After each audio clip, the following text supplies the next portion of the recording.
For those who are not familiar with this Skarloey, some people might think that this is paint or stain, but actually this is a model that I used to sell on eBay a long time ago, several times, and it's a part of the Skarloey Storm Through set from Trackmaster.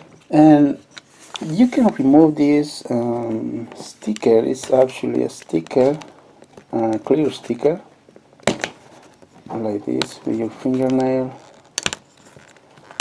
It's not really hard to remove. If you want to make a modification or custom tail-railing, you can remove that one. And this one too. It's really easy to remove. Well, if you have a strong nails, fingernails. Let me see. Okay. Right there.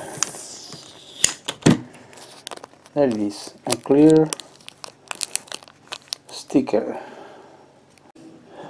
So now I will make my tunneling railway model engine. Tunneling.